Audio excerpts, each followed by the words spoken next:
अगर आप SBI PO 2026 target कर रहे हो और आपको ये समझ में नहीं आ रहा कि क्वांट्स को किस सीक्वेंस में स्टार्ट करना चाहिए, क्योंकि हमारे पास केवल 90 डेज बचे हुए हैं और 90 में से भी अब केवल 88 डेज बचे हुए हैं, तो मैं आपको बताता हूँ क्वांट्स का सबसे बेस्ट सीक्वेंस क्या होता है। वो ये होता है, सबसे पहले आपको स्पीड मैथ्स खत्म करनी चाहिए, जिसमें कि अप्रोक्सीमेशन, क्वाड्रेटिक्स, नंबर सीरीज। ठीक है, 3 चीजें कंप्लीट करने के बाद फिर नेक्स्ट आपका टारगेट होना चाहिए, सबसे पहले आपको कंप्लीट करना चाहिए परसेंटेज, रेशियो और एवरेज। ये 3 टॉपिक्स जैसे ही आपके कंप्लीट हो जाए, उसके बाद फिर आपको अर्थमेटिक का कोई टॉपिक नहीं उठाना चाहिए, उसके बाद उठाना चाहिए आपको डेटा इंटरप्रिटेशन। अब मैं ऐसा क्यों बोल रहा हूं, मैं आपको बताता हूं।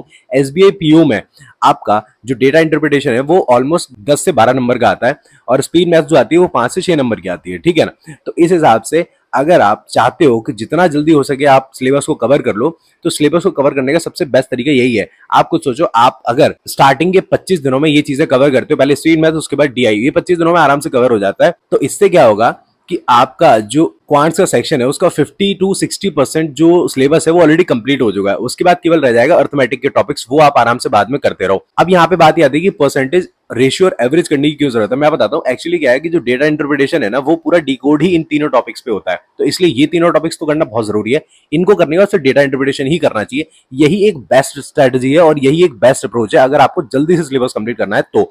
वरना अगर आपको उस लूप में फंसना है तो आराम से आप स्टार्टिंग के करीबन 70 दिनों तक तो प्रॉपर अर्थमेटिक कंप्लीट करते रहो, उसके बाद फिर डीआई कंप्लीट करना। उससे क्या होगा कि अर्थमेटिक जब तक कंप्लीट होगी तब तक हो सकता है बहुत सारे टॉपिक्स भी भूल जाओ, और उसके बाद फिर जब डीआई करने में बैठोगे तो और चीजें ब्लंडर हो जाए। इसलिए इस ब्लंडर से अगर बचना है तो सबसे पहले स्पीड मैथ्स कंप्लीट करो, उसके बाद फिर 3 टॉपिक्स कंप्लीट करो, रेशियो, परसेंटेज और एवरेज।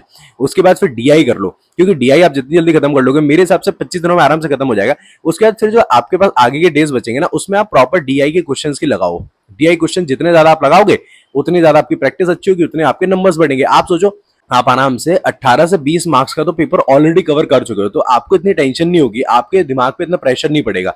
ये प्रेशर को हैंडल करने का सबसे अच्छा तरीका है। इसी तरीके से अगर आप चाहते हो कि मैं रीजनिंग और इंग्लिश के बारे में बताऊं कि किस तरीके से क्या स्ट्रैटेजी होनी चाहिए इसके सिलेबस को कवर करने की, पेज को फॉलो कर लो और कमेंट सेक्शन में यस लिख देना। इसी के साथ अगर आपको डेली प्रैक्टिस पेपर्स की नीड है, आपको लगता है कि डेली कहीं से मेरे को मॉर्निंग में न्यूज़पेपर और प्रैक्टिस पेपर्स मिल जाएं, तो मेरे टेलीग्राम चैनल को ज्वाइन करना मत भूलना, लिंक डिस्क्रिप्शन में पड़ा हुआ है।